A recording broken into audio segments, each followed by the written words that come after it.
Good evening. I'm Beth Wiseman, and I serve on the board of directors of the Filson Historical Society. Thank you for joining us for tonight's lecture, which we are honored to host in celebration of Historical Preservation Month. Dr. Gabe Jones and Kaila Washington are proud residents of Russell neighborhood. Do we have any other Russell neighbors here? Yeah, a couple. All right. Russell Strong. Dr. Jones is an assistant professor and researcher at the University of Louisville School of Public Health and Information Sciences. Kaila Washington is a PhD student, so she'll be a doctor soon as well, at the University of Louisville, and she's a flute player in the 100th Army Band. Please join me in welcoming Dr. Gabe Jones and Kaila Washington.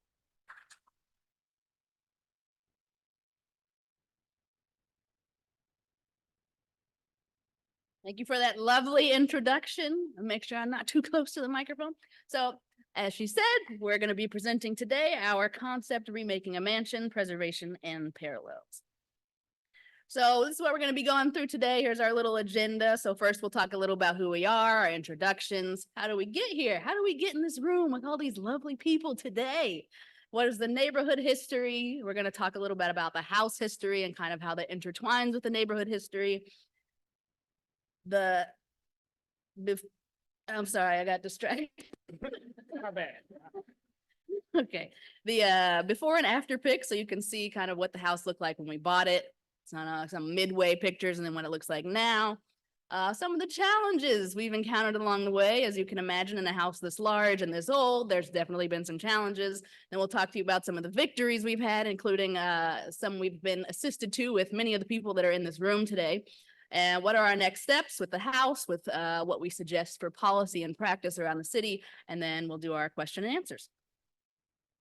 So I will introduce myself a little bit. I'm Kaila Washington. I have 2 degrees in music, and one of the things I was shocked about was Dr. Ashworth is here. He was one of my music history teachers. I won't say how many years ago, but yeah, so I do public health. So I'm a PhD student in public health. I was an active duty Army musician. I'm now a reserve Army musician while I finish up my school, and then we'll see what happens after that. I'll let Gabe introduce himself now. Hi, everybody. It's good to see y'all. I do want to say, like, props to everybody for being here. And I also want to give a very warm introvert shout out to all the people on Zoom. I feel y'all. I would probably be at home too because I'm an introvert, but it's good to have y'all here too. So my name's Gabe. As we said, I am an assistant professor at U of L. I used to have a lot of different hobbies, and now I just work on this house all the time. So that's pretty much me, I guess. Yeah, let's just get right into it. So how did we get here, y'all? So the hunt for the house. So initially we knew that we wanted to live somewhere in the West End. And we had also been working and saving and saving and saving. And so we also knew that we wanted to try to pay cash for a house. And you can imagine that's a challenging set of things to try to do, especially paying cash. And we have our wonderful realtor sitting over here who knows just how challenging that was. She never told us we were crazy to our face. No, no, she never told us we were crazy. So we put in offers on houses for about, what, a year and a half, maybe 2 years. And Taria was very patient with us. So we put in offers, and we would constantly get beat out, right? Meanwhile, we would drive past the house all the time. So I started working in Russell, doing violence prevention research, and I would drive past this house and I would admire it, but it was falling apart. And I would think to myself, like, wow, what if we could get that house? So after a lot of stuff, you want to tell what we had to go through to actually get the house on the market? Ooh, okay. So thankfully we had already been looking for houses with Taria because we had been talking via Instagram, not violating any fair housing rules, to one of the owners of the house. So it had passed down through their family to a brother and sister pair who are around our age. They don't live locally. So I found her on Instagram, as millennials do, and I said, hey, we've been looking at this house, yada, yada. What are your plans for it? And she was kind of like, yeah, we plan to sell it soon. We're just getting all the legal things together, getting all the liens taken care of. And then all of a sudden we woke up in bed one day, you know, just scrolling email, get our Zillow alert. This house is on the market. Called Taria from bed. We have to see this house immediately today. So we got in to see the house. It was like one of those 15-minute back-to-back because there were so many people in. So you had your time slot. You'll see what it looked like a little later, but let's say we should not have been walking on parts of that floor that we were walking around. But yeah, so we said we want to put in an offer, cash, full price. And then we got the notification later that day. We were not the first people to have put in an offer, and we'll see what happens. We'll let you know tomorrow if this offer falls through. That was a horrible night because this was like, you know, this is as in Home Alone, Gabe's favorite, the silver tuna mob. So he was very, we were so dejected. Like we wanted this house so bad and we thought it wasn't going to happen. And this was the one that got away. And then the next morning, like Taria called and she said it fell through. If you want to send over your proof of funds, like it's yours. And so we'd already agonized all night about what are we going to do if it falls through. So it was time to put our money where our mouth was, literally. So. And if I had to describe the moment, have you all ever had something that you were excited about the potential of it happening, but you didn't really think it could happen? And then it did happen, and you were like, oh crap, it happened? That's how it went. That's exactly how it went, and still kind of how it's going, to be honest. But anyway, this connection is a little bit loose, but so that was May 2021, I think. Okay, so we're going to share with you a little bit of our social media here, set the stage a little bit. So Gabe is a narrator extraordinaire, and this is a video. I'm really concerned about this. From our. So this is a video in the house in the condition it was in when we got it. This video was in the second floor, in the back of the house, in what was at the time the second floor kitchen. And I wanted to do a video tour to capture what everything looked like, and we just want to show you all a snippet. So this was me realizing that there was a refrigerator right in the middle of this room that I had never opened. So here you go. Yeah, that laugh right there. Of this fridge. Okay. I'm really concerned about the state of this fridge. Oh my gosh, this would be so messed up. Why am I doing this? Wait, am I doing this?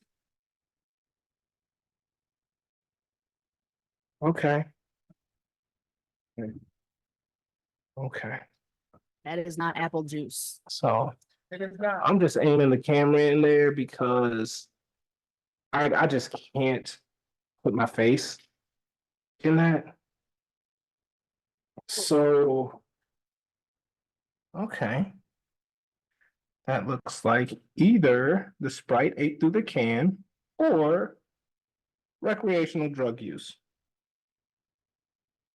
I'll leave that one up to you. This is our little YouTube intro. And if you want to see what happens when he opens the freezer, you'll have to follow us on social media. I'm really. Okay, so we'll talk a little bit about the Russell neighborhood's history now.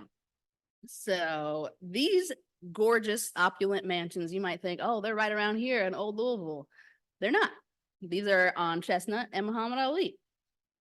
Shout out to Mike Maloney for the bottom picture. Yeah. So he has that gorgeous building right there, which connection to our house was owned by the same family, and the woman that built it lived in that house while she was working on building our house. So it's across the street from our house. The two at the top are on Chestnut. So the neighborhood was originally mostly populated by German and Irish immigrants. And then our house was built around 1888, as far as we can tell. And Russell was really this diverse combination of working class, middle class, upper class, white, black, Jewish. So that was really a melting pot in its truest sense at that time. And then around 1900 to 1920, the Germans and Irish started moving out. More Eastern Europeans started moving in. White families started to move east. And then the actual Russell neighborhood, as we know it, was named that, I think around 1926. It was hard for us to find the exact date, and I'm sure many people in this room could tell us the exact date. But it was named for Harvey C. Russell Sr., who was a prominent African-American educator. And then around the 1930s, white flight had made it so that the neighborhood was predominantly Black by then. And it actually became a federally registered historic district in 1980. And we actually have the note from the woman who lived in our house. And this is the picture from the application that they submitted as proof of Russell has all these great Victorians, make this a federally registered historic district. And you can see at the top kind of these newspaper articles about the house or the classifieds. When the shift was happening, they would put in the classifieds, like, colored people take notice. We're willing to sell this house to a Black family. So that is the shift kind of visible in our house. And then it was also just, this neighborhood was just devastated. There's no other word for it. It was devastated by redlining and urban renewal in the 60s and 70s. So I think many of us in here, I guess, could we show our hands who is familiar with Louisville's history of redlining and urban renewal? Okay. Okay, so we'll still touch on it a little bit, but it sounds like most of us have an understanding of what happened. But if we look at the city's redlining map on your top right, and we look at that northwest portion, we see here, this is where our house is located within that. And this area here is actually a picturesque stretch of Chestnut Street. And so when we talk about redlining, we are referring to the practice of denying loans in certain neighborhoods because of socioeconomic characteristics rather than physical, design, or structural characteristics. Many of us are familiar with the letter grades that were utilized to grade neighborhoods to determine which neighborhoods would be eligible for guaranteed federal loans. And so this sheet here has the area description for the neighborhood in which our house resides. And if we zoom in on the top portion, when we see the rationale for the detrimental influences, we see first listed the age of properties, and the next thing you see is that there is a mixture of population with no restrictions on who can live there, right? So when we talk about the damage that was done to this neighborhood over time, and when we think about, wow, how could such a beautiful house fall into such a state of disrepair? It's not a coincidence. It's not an accident. It's because of a history of policy and practice. If we go further, we have a very disturbing double down, right? So on the bottom, they circle back and they say, just to clarify what we mean, the Negro population is south of Main Street. Portland Avenue, Bank Street, and portion northwest of 18th Street is the best part of the area. And that is where there were fewer Black folks, right? And so when we go further and we think about urban renewal, I have to say and credit my friend who works at Louisville Metro, Joel Dock, with the information on these slides. Joel does a fantastic job talking about zoning and land development codes. If you have not been to one of his talks, you absolutely should. He's very, very smart. But up here we see a quote by what Joel would refer to as the man in the middle of urban renewal. That is Harlan Bartholomew. If you look up there, it says, if it were possible to create among the Negro masses a real desire for decent accommodations, the slums would automatically eliminate themselves. All of which leads to the conclusion that some form of large-scale slum clearance and rehabilitation is the only real cure. And we have to be very specific here to say that slum and blight were essentially terms used to describe where Black folks lived. And Black folks were said to cause blight and said to create slums, right? And so this and the slide before it will be very important later when we talk about the challenges of putting a house back together in a historically marginalized and deprived community. And Harlan Bartholomew planned many, many US cities, not just Louisville.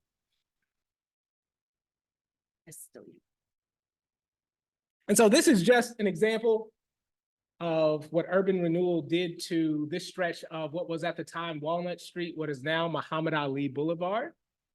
And you can see it was just all raised, and all of the culture and all of the businesses and all of the community was lost with it.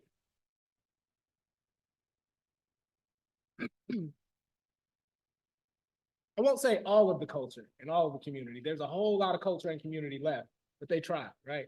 They tried it. Yeah, lots of social relationships and structure was broken down by the destruction of that. Okay, so now we'll look at the house genealogy. House genealogy is one of my favorite things. So like, give me a glass of wine and ancestry.com login and I'm good for like 4 hours. What a nerd, right? A glass of wine and house genealogy. Maybe some popcorn, but yeah. So this is our timeline here. So around 1888 is when it was built by widow Mary Wedekind, and we'll talk about where Wedekind. It's probably Wedekind because they were pretty heavily German Catholics. And then it was occupied after that by Daniel Hollenberg. So you can see that she really only lived there about 2 years. She built it and then kind of left to move in with her. Okay. Okay. I got a theory why she was only there 2 years, y'all. Can I say my theory after this? I'm gonna say my theory after this. Okay. Theory.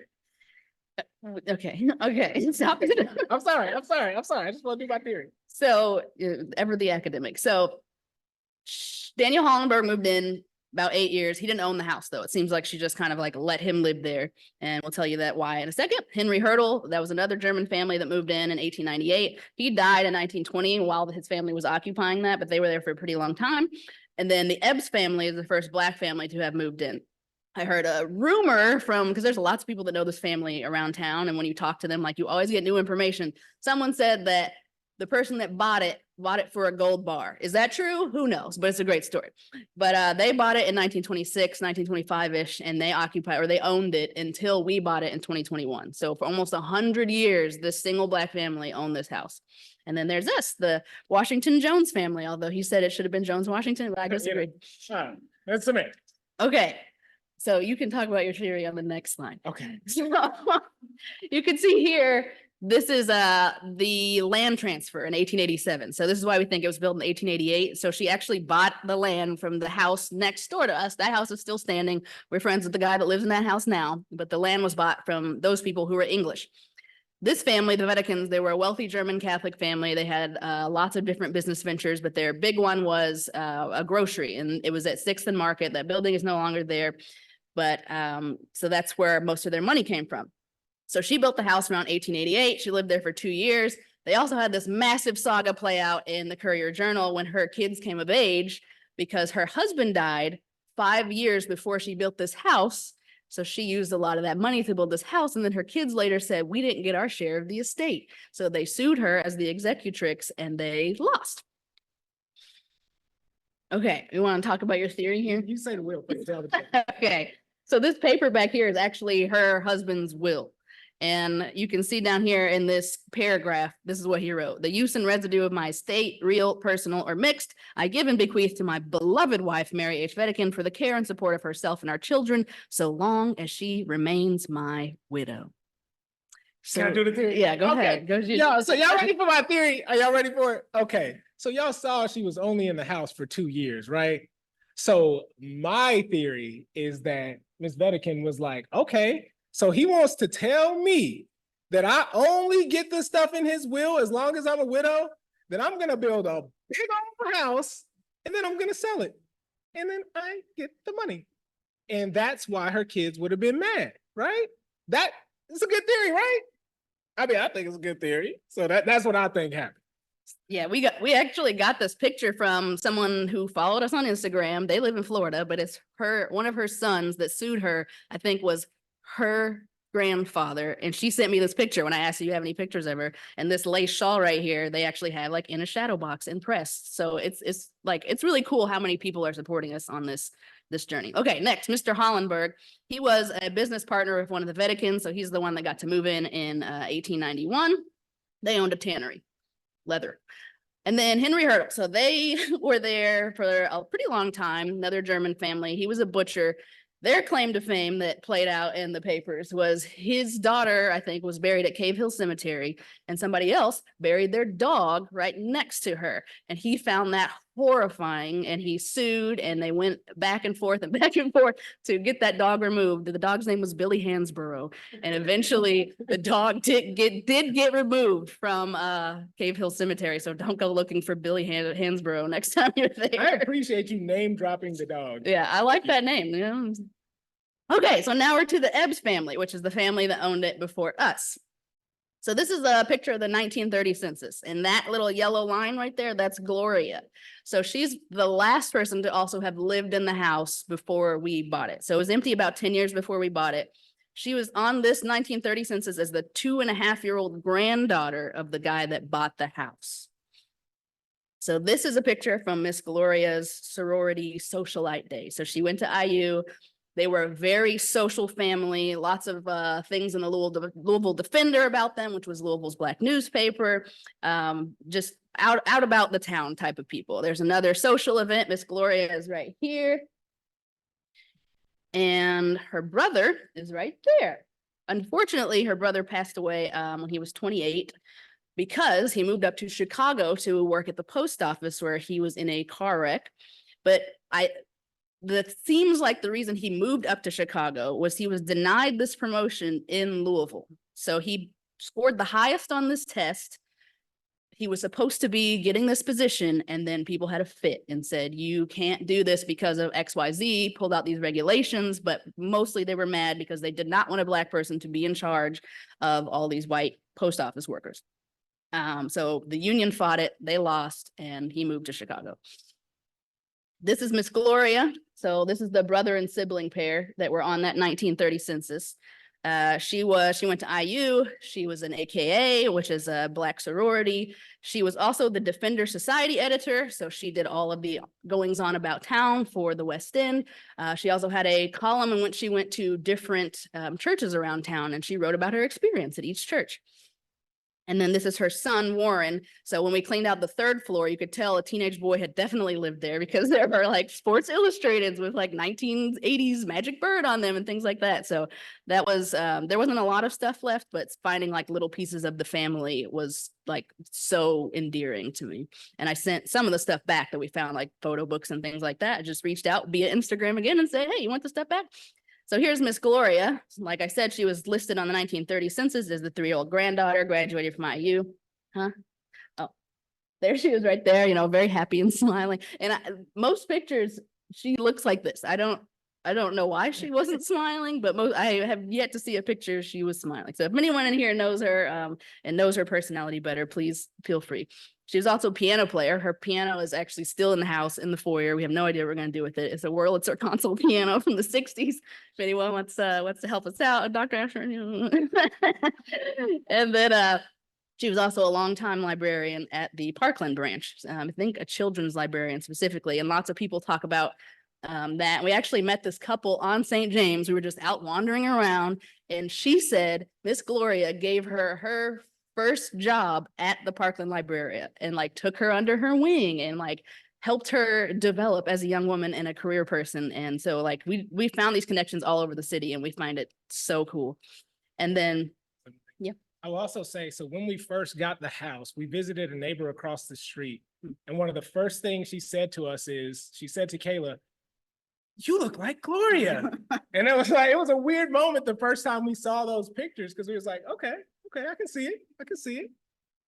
and then the Washington Jones family, you know, that's us from 2021 to present, and hopefully much longer. All right, I will wait. I won't turn it over to you yet. So we'll get into the before and afters now. So you'll get to see what the actual house kind of looks like.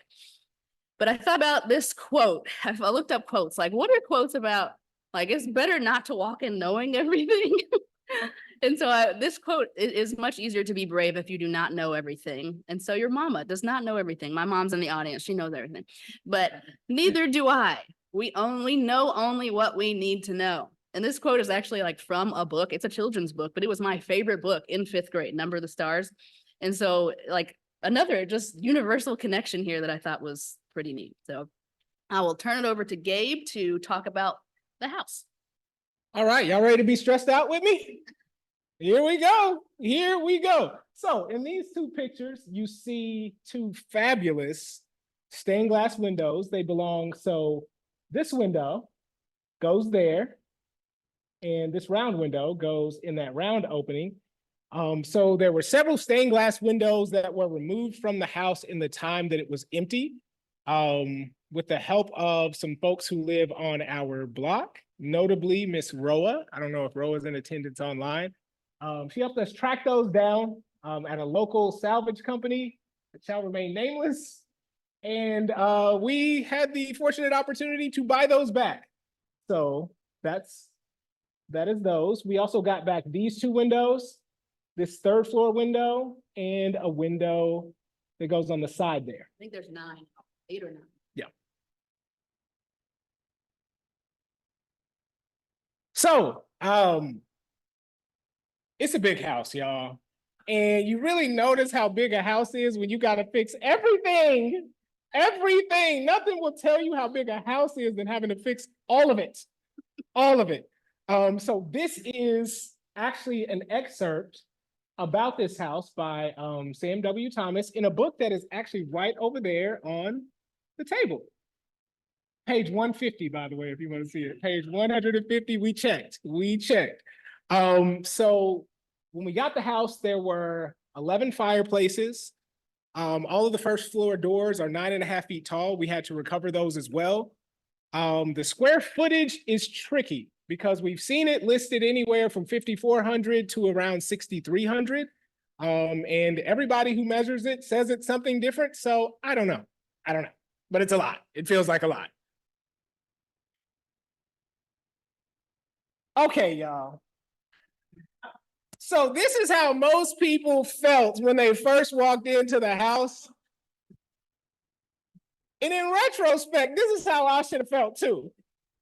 Now I don't know why I was so brave, but this is how it feels now. So let's get into it. Here we go. Buckle up. So this one is actually not so bad. So is this a clip from a still from a video, the first floor? No, this is when we walked through it the first time with Taria. Okay, all right. So this is the first floor living room. So the room on the front of the house on the first floor, where I pointed out those two stained glass windows that go on the top. We should have put our little map on there that we do on the videos. We have maps on stuff on YouTube. Y'all got to see the YouTube. So this is a video standing in that same room, but looking into this room. So those are two big, beautiful pocket doors. And so this is looking into the room that when we first got the house, I was like, it's going to be a bourbon bar. Now it's just going to be a bourbon room because the budget is out the window. So we're just going to have a bourbon room, very modest. But you will also see that in addition to the doors and the stained glass being removed, so too were all of the fireplace mantles, which was unfortunate.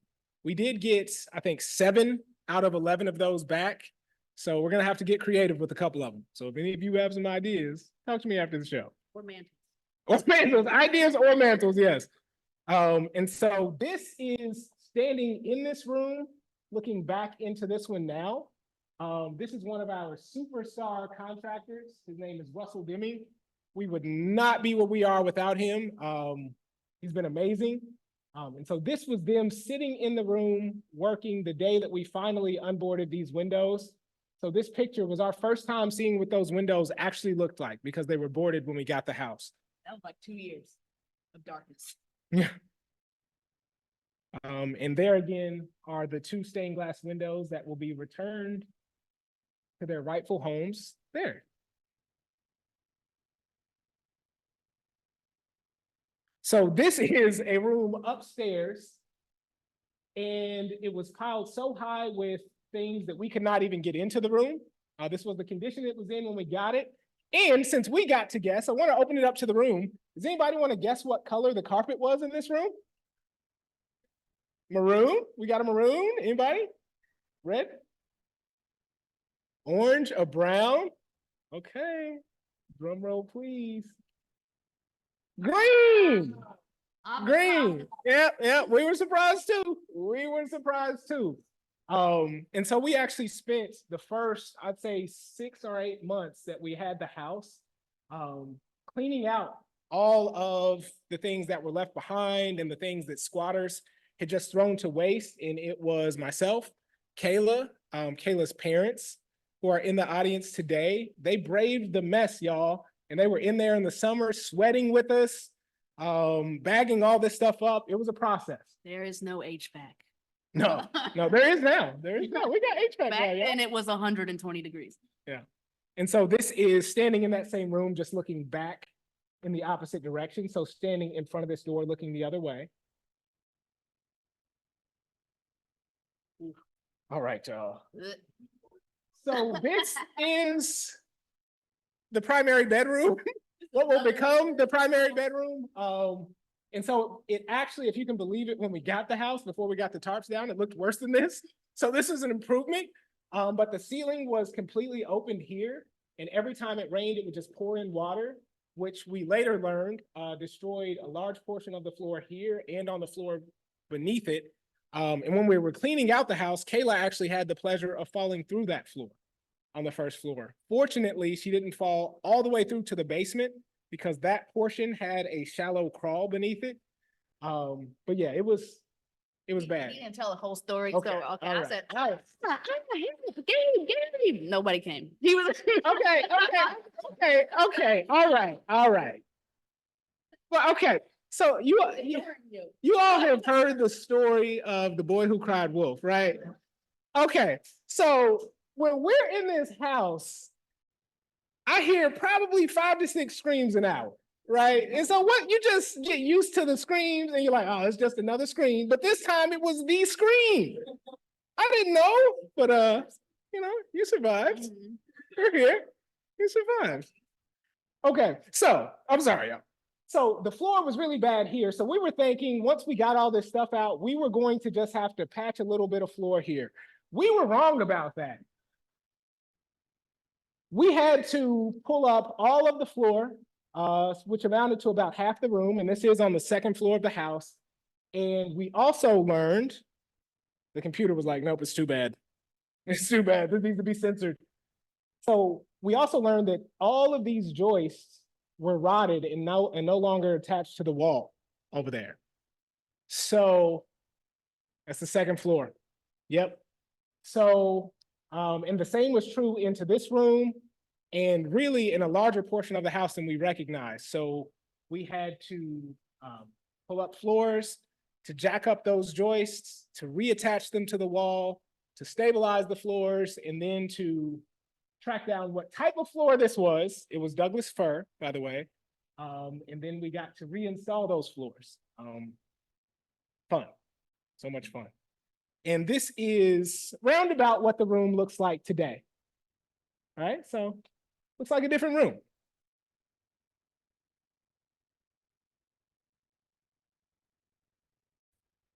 So the first floor ceilings are 11.6, I believe, and the second floor ceilings are 10.8. So this is the third floor. You can see it was full of clutter, just like the other floors. I'll speed up a little bit here. This was just looking into a room, and for some reason we bought this house, y'all. Like, you're looking at the house we bought. Like, this is it. Oh my God. Many thousands of dollars of dumpsters. Yeah.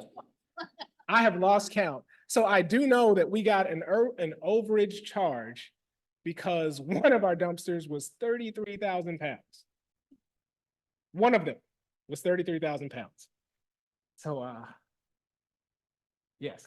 So we also learned that because the cornice on the outside of the house was in such bad disrepair, that all of this ceiling, not only was it wet and rotten under this wallpaper, but when we started to poke at the plaster that was falling, we learned that all of that ceiling was full of pigeon poop. So we had to open that up to clean all of that out. Obviously, there was pigeon poop all inside here. There was a big old dead squirrel inside there that we got to clean out. There were eggs, nesting material. So we got to open all of that up to clean and disinfect all of that. And then we had to do reframing. And so that is the approximate state of that third floor area now. Big process, y'all. And that's just facing back the other way. Oops, it's kind of fast there. So that's facing back the other way. So those windows are over here. And those little dots you see, there's a little bit more pigeon poop that fell out. So, you know, we're all friends here. This was the the second floor room that we're calling the lounge. So the second floor on the front of the house above that living room that we saw earlier. When we got it cleaned out, this is how the room looked. We did unfortunately learn that although it looks pretty good, there was a lot of loose plaster in here as well. So we kept as much plaster as we could, but we could not keep it all. And once we got the wallpaper down, this was not original wallpaper. It wasn't original, but once we got the wallpaper down and could see the state of things, this is what we were left with. So you can see we kept most of the plaster, had to cut out some in places because we did have to rewire the whole house and also replumb the whole house. So fun stuff. That was sarcasm. Thank you. So this is the room that would become, believe it or not, the kitchen. So this was a sitting room when we got the house, and we are converting it into the kitchen because the original kitchen is quite small.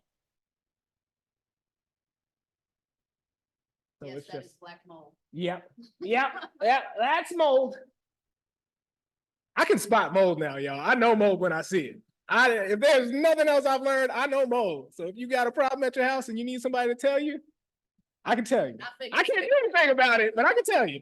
I can for sure tell you. So this is when we got that room cleaned out. And so you saw that spot on the second floor where there was water pouring right in. This is where that is on the first floor. This is the famous spot that is covered with boards there, but that's where Kaila fell through the floor. Yeah, thank you for the Reenactment. Thank you. Dramatization. And so we also found that we had a lot of bad floor over there. We had mold all through here. All of these studs, not all of them, but going over to about here, the studs were just rotten and weren't even fully attached up there. So we had to get rid of even more plaster and clean this space out. These are more floors where the joists weren't attached. And so this is when we were jacking those up so that we could reattach them to the wall and relay the floors. It was a big process. And this is how that room looks now. And so this is going to be the kitchen, and this, which was the original kitchen, which was quite bad as well, is going to be what we're calling the messy kitchen. Some would call it a butler's pantry. Uh-oh.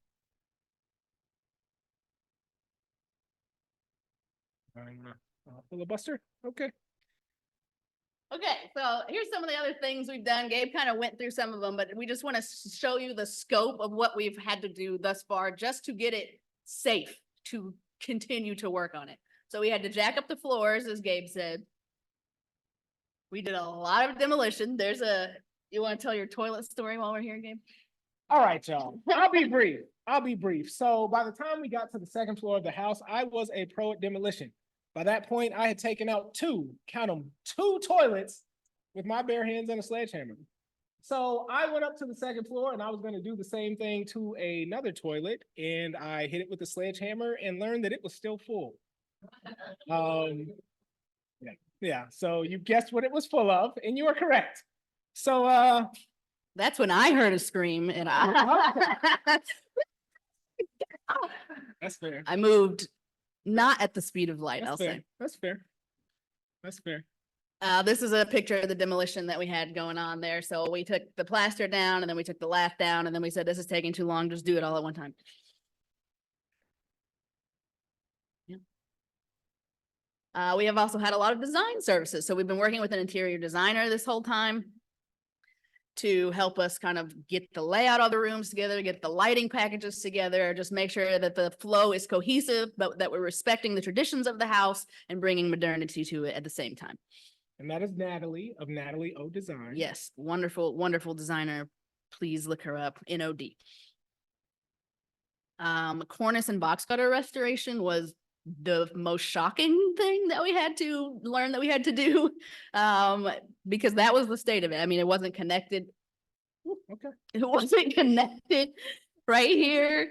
That, and we thought, oh, it just needs to be patched up. And then when our guy got up there, it was like, it needed to be, it was a complete rebuild. Like all the wood had to come down, and there's tons of math that goes into building the gutters in. That's so when he pulled it all off right there, and that was just exposed. And then that's what it looked like when he was done. Yeah. So he did an amazing job rebuilding that cornice. He said he'll probably never do another one again. Yeah, which is a shame, because he's really good. This is Russell Deming, who we were telling you all about before. He's really good, but this house took a toll on him. Yeah, it really did.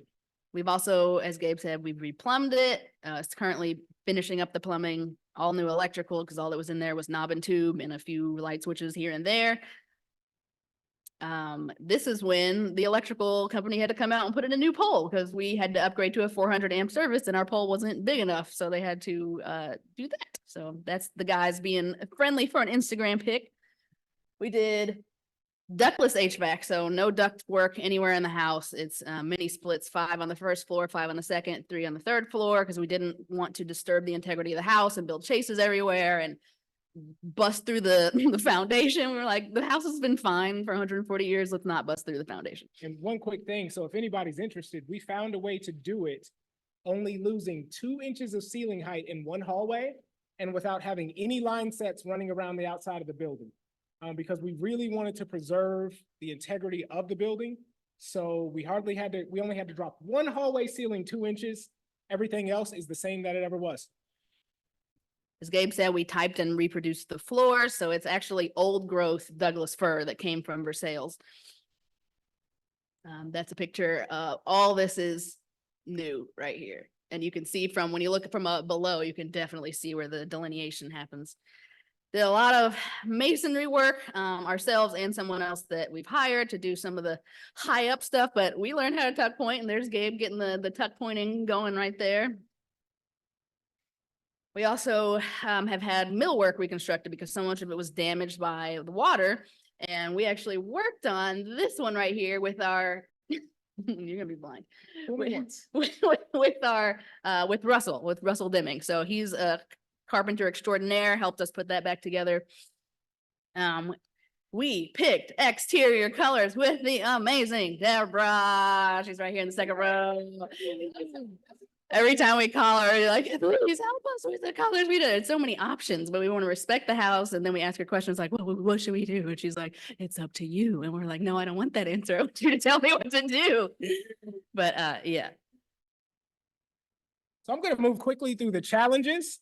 So one of the challenges we faced is that due to all of the historical things that have been done to the West End community and to the Russell community specifically, there are suppressed property values, and suppressed property values compromise your ability to get lending, especially when the house looks like it did when we got it, right? And so it was very tough to get any traditional lending.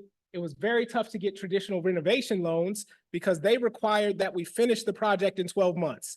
And that wasn't going to be possible for us. And so it was very, very difficult. And in all actuality, if we had not worked multiple jobs for as long as we did, we wouldn't have been able to even buy this house. Because if we couldn't have paid cash for it, I don't know what we would have done. And so there are a lot of barriers that we have to remove if we want people to be able to do this kind of thing. If it wasn't for a fortunate meeting at Russell, a Place of Promise at a community event with someone who worked at Park Community, we wouldn't have even been able to get a loan because he worked with us to create a custom loan product for us, which was really useful. Our experience with the appraisal was not great. We had someone stand in for us and do the appraisal. And the first thing they said, so they wanted to see our plans for what we were going to do to the house because they were going to appraise it based on the completed value. And so we put together all of this stuff of what we were going to do. And when the appraiser walked in, the first thing he said before he looked at any of our stuff was, they're never going to get their money back. So nothing that we were going to do even mattered, right? And so these are the challenges that we faced. When he says we had someone stand in for us, we had a white person stand in This for is us true. and act as our contractor to see if that would make any difference. But the first thing the appraiser said, it was clear that it would. Yeah. And so with that in mind, and we'll talk about some shining examples of things that are being done. But with that in mind, we need to keep in mind for folks that local and federal policy were complicit in creating the conditions that lead to neighborhood disrepair and neighborhood deprivation. So those same entities should be a part of the solution and should remove barriers to folks utilizing resources to resolving these issues. However, many programs are constrained by eligibility requirements that make funding inaccessible. One of these examples is the REVERT program, a seemingly well-intentioned program, but I'll run through it really quickly why there are issues. And so you see here, this is my great-grandmother, y'all, and that is my Uncle Anthony and my Uncle Larry. But this is my great-grandmother in the newspaper. She, of course, lived in a historically redlined neighborhood. This house was her first house on 7th Street. It is in Limerick. Before that, she actually lived on Jefferson Street in the West End. But REVERT says that you have to have a historical tie to a redline community, but you also have to have an income within certain guidelines, right? The problem with that is that it does not consider the scope or scale of a project, right? So there are a couple of issues. So not only does considering income ignore the wealth gap, which has grown over time, while the income gap has gotten smaller over time, it also does not consider the scope, scale, or cost associated with the project. So to give you an idea, when we first had contractors walk through this house with us, they told us we should expect to pay between $600,000 and $1.5 million, right? But when there's a program like REVERT, we don't qualify, even though we meet every guideline except for the income criteria, right? And so these are the kinds of things that we have to think about if we want people to be able to save these places.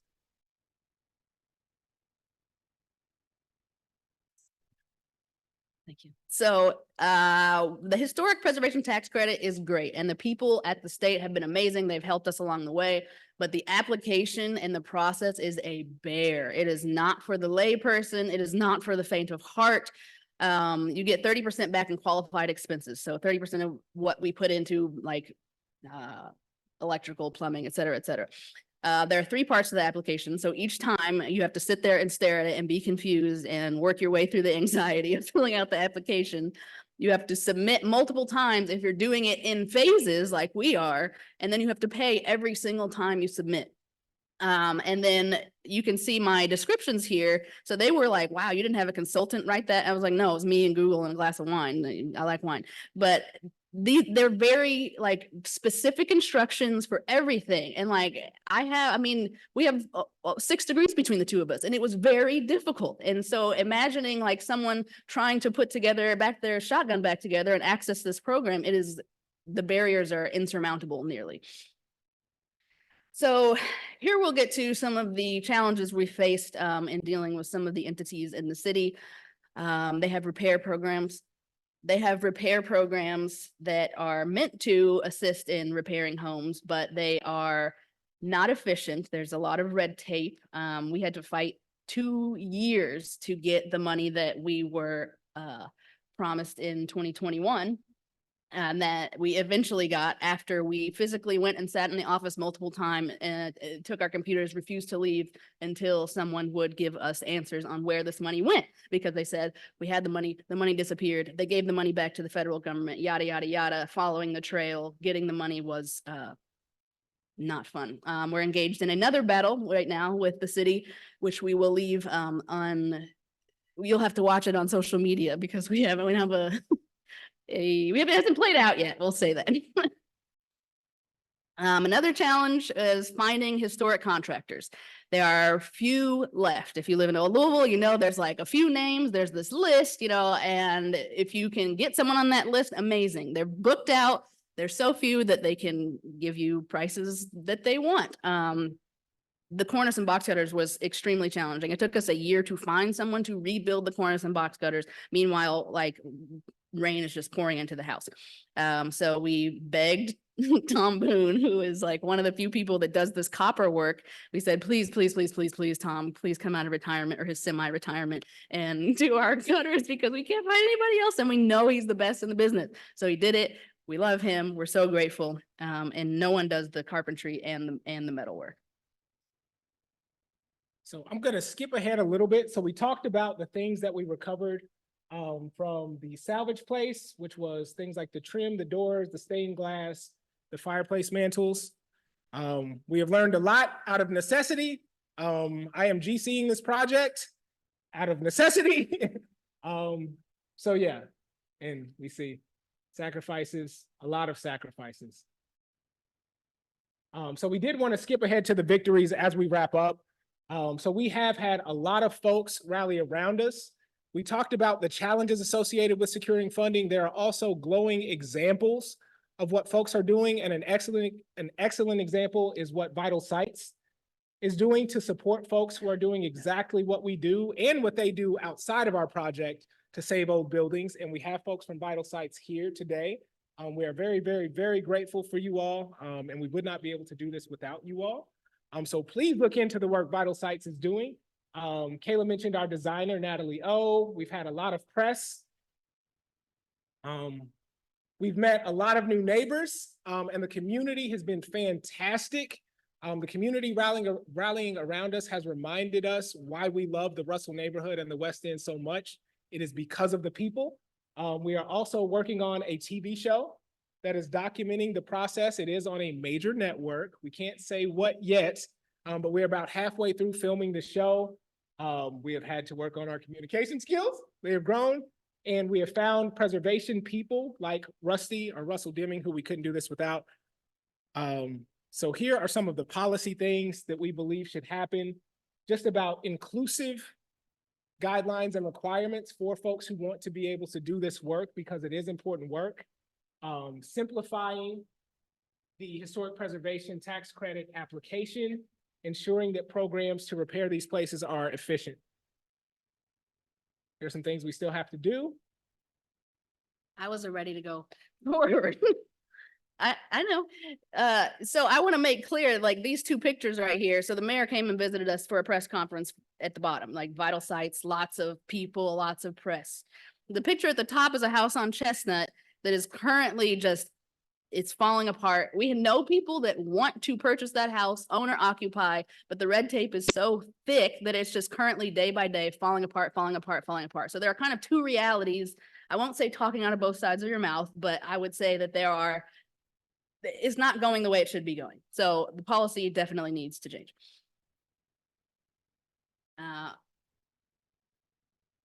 That's all.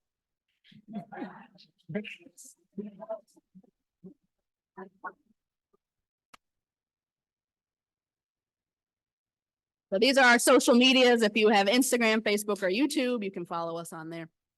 And you can just use your phone to get the QR code and pop up. Okay. If you have any questions, please raise your hand and I'll bring the mic to you. Right. Are you insulating from the brick through the joists and all of that sort of thing? This is Go ahead. such a good question. So the question was, are we insulating? We are going to do spray foam in the places that we can afford to do spray foam. We had some concerns. So I had concerns about doing the inside of the roof just because looking at the inside of it from the attic, it's so beautiful and it's that original wood. But for energy purposes, we probably need to. But yes, we're planning to spray foam everywhere that we can afford to. It's a good question. Thank you all so much. This is so exciting. And thank you for all the advocacy work that you're doing around policy and also telling us the history about the neighborhood and how it became what it is today. Really, really appreciate that. I have a couple of questions. My first one is, how did you do your research for the house genealogy, which I love that term? And was it all online? Did you go to archives and libraries? How did you do your research? So fortunately, some people on the street, so that was in our acknowledgement slide, Roa Wallace, our neighbor across the street, had done a lot already. And Mike Maloney, he and Roa and I had like sent some emails, like he sent the Sanborn maps and things like that. And so I kind of did a lot of stuff on Ancestry before I realized that they had already done a lot of that. But I'm fortunate to have a login to Ancestry through the Army. So without that, it would have been much more difficult. But yeah, mostly online, ancestry.com, like that's it. And 2517 West Walnut. Yeah. And now it's 2417 West Muhammad Ali. And I went to the archives at U of L. So the Sam W. Thomas papers are there. So they had some of his original work like on the architecture. And that's pretty much it. Thank you. Here's a question from online. Where did you find the courage to begin and how do you keep yourselves going? This is so amazing. I don't know if courage is the word. So I think for me, it was a definite underestimation of just what it was going to take to put the house back together.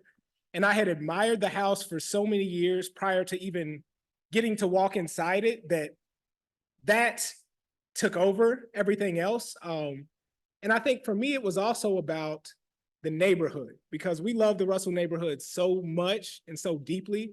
We love the people in the Russell neighborhood. And so we felt like collectively we wanted to do something that our neighbors would be proud of and to create a space that we could share with our neighbors. And the number of times that people have come past that house and said, I've admired that house for so long. I don't have the means to fix that house, but man, I'm glad you're doing it. Let me know if I can help you. Like that is what the Russell neighborhood is. Like that is the level of love that is everywhere in our neighborhood. And we just wanted to be a part of that. One of the things that my partner Gabe and my family know about me is that I like to own things that no one else has an opportunity to own. I like fancy things and pretty things, and I like to be the only one to have them. So this house was a great way of accomplishing that dream for me. Miss America. But yeah, I agree with everything Gabe said too. That when we kind of go back and forth, as long as both of us are not having a really bad house day on the same day, we're usually fine. But if both of us are not feeling great about the house on the same day, it can be a tricky household that day. But we did start counseling as a couple at the beginning of this process to help us through the process. Yeah, I'll say that. Can you tell us how much you beat the other people out of in paying for the house? Yeah, much- yes. So how much did we pay for the house? How much did you offer for the house? Yeah, so it was tricky. So the house had previously been on the market and come right back off the market. And so we saw it on Zillow and the list price from previous was $60,000. And so we were like, we hope they list it for that again. We had never been inside it. And so they did list it for that again. And so we immediately put in a full cash offer for the $60,000. And as Tom Boone, the person who did our box cutter said, he said anything was too much. but we got it for $60,000. So. Can you elaborate a little bit on the ductless HVAC? I heard the language, yes, but I it is. don't have any notion as to how that works. Yes, and so this is very important. Thank you so much for the question. So for anyone who cares about old buildings, the reason we went with ductless was one, because you can have a mini split or a unit in every single one of your rooms, and you can individually control the temperature in each room. This makes them highly, highly efficient. The second reason is that rather than running big, huge duct work all throughout your house, which can often cause folks to have to drop ceilings, or in our case, we would have had to drop ceilings, bust out a portion of the foundation, which we were not interested in doing. Instead of doing that, you can run these little copper insulated line sets, and they go straight from the unit that's in your room to the condenser on the outside of the home. So typically, folks will run those line sets on the outside of the house, but we didn't want to do that either because we wanted to keep the house looking good on the outside. So we found one hallway on the first floor that we could run them straight down and branch off into the rooms. We found a hallway on the second floor where we could do the same thing. And on the third floor, we ran them through the attic. So when you walk into our house, you won't see any drop ceilings. You'll see a mini split head in each room that can be individually controlled. The one last thing that I'll say is due to the ducted system of traditional HVAC, especially when you have a big place where the heat or air has to travel a long distance, you have a lot of heat loss as it travels through the ducts, and you don't have that as much with a mini split system. So depending on the type of building and how big a system you need, it may be a little more expensive, but they're way more efficient. And so they pay off. And they have a federal rebate of up to $6,000, I think, for That's true. energy efficiency. Yep. Really, really good question. Are you living in the house and when do you think you can if you're not? Okay, so this question is a slippery slope because I've answered that question a lot of different times, and I thought at one time the answer would have been a year and a half ago. And so, no, we don't live there yet. The goal is at the latest by the end of this year, but plumbing is wrapping up now, and we will be fixing plaster and installing drywall after that. So maybe by the end of the summer, definitely by the end of the year. But I've said these things before. So I don't know. I don't know. Any more questions? It's priceless. Okay. Right. A question about your flooring adventures. You mentioned finding Douglas fir from Versailles. Overall, like, was it a very difficult process to find replacement flooring? Not if you know the right people. Yeah. They're, I don't know, because they're kind of like weird about it, because you can hear the like another contractor will ask and they'll be like, yeah, this honey hole in Versailles, but Versailles seems to be the understood place to go to get, but I don't know where in Versailles. So fortunately, our designer, Natalie O, connected us with a floor person. His name is William Schumacher. I don't know how he pronounces it. I've never said the last name out loud. It's the first time.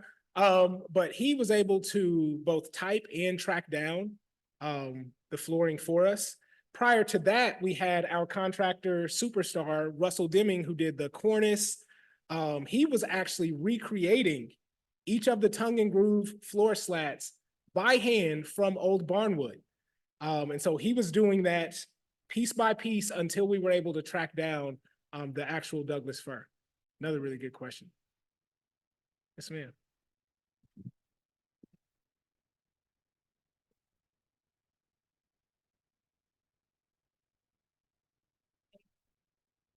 Were you able to get Black contractors, or what?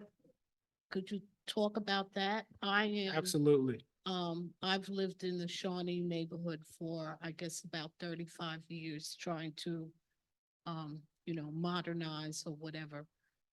And I found it difficult to find Black contractors. So I just like to hear your comments about that.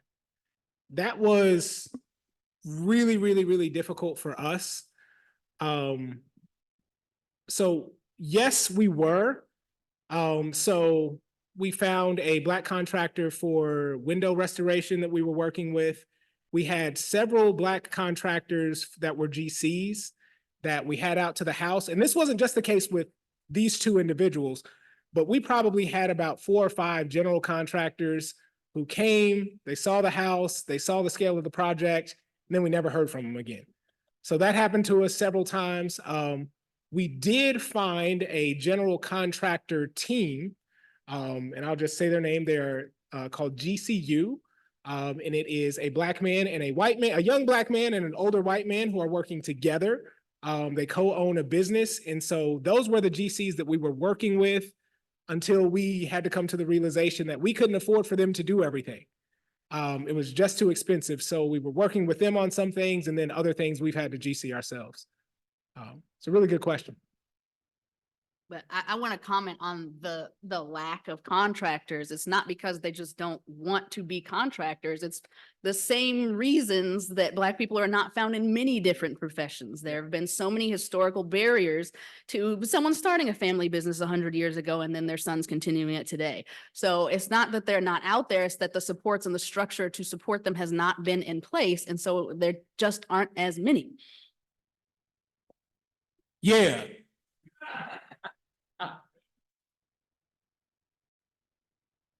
This really isn't a question. It's a commercial for Vital Sites, if you don't mind. Oh, of course. Absolutely. First of all, Vital Sites is so pleased to be working with the two of you on this fabulous house and the fabulous work you're doing in Russell. So kudos for everything you've done up to now and will do to complete this project. Vital Sites is at the Louisville Preservation Fund. We were an outgrowth of the Whiskey Row debacle with the idea that all of Whiskey Row would be torn down. Out of that came the idea that there should be a revolving fund to invest in preservation projects. Maybe not the biggest investor, but a help. And so we have finally established $1 million revolving fund to assist projects like yours and others around the community. We can't be the financer, but we would love to be an assistant to do something that makes a difference and makes things happen. If any of you are interested in knowing more about us, look up vitalsites.org online, and you'll see some of the other projects that we've been involved in. And we're still an investor in Whiskey Row. There's another $1 million invested in Whiskey Row. Someday that will come back and begin to revolve out into the community. So thank you for everything you are doing, and thanks to the Filson for putting this whole project out Absolutely. for public to see. Absolutely. And just to echo that, we would not be able to get this thing over the finish line if it wasn't for Vital Sites. So we are very, very, very grateful for them. Okay, one last question. Did the city ever get their money back from wherever they gave it to or let go or whatever? So we'll tag team this. I'm gonna let you go last and put the stamp on it. So when we were talking about some of these programs that have these very, very, very narrow criteria, one of the problems with them are that their criteria are often so narrow that there are no people that fit those criteria and can also take on a project this big, right? And so what happens is they just end up giving the money back to the funding source. And so that is one of the issues that we are trying to say, hey, like, we're owner occupants, we're trying to do everything you said that you want to happen, yet you're closing people out and you're just handing the money back. How about we figure out how we can use that to help people? Yeah, so when that first program we applied for, we were the only people that applied that year for a free $25,000. All you had to do was live in the house. I think it was 5 or 10 years. We were the only people that applied in a neighborhood that is 80-something% renters. So there are people out there that would like to buy homes in Russell, and this money that was a 3-year grant. So they said at the end of 3 years, we just sent it back. So yeah, it's very difficult to rehab a home, especially a historic home, within these constraints that the money is under. And they usually just refer back to, these are federal restraints. There's nothing we can do about it. Okay, well, join me again in thanking them for a wonderful night. Thank you all so much. Thank you.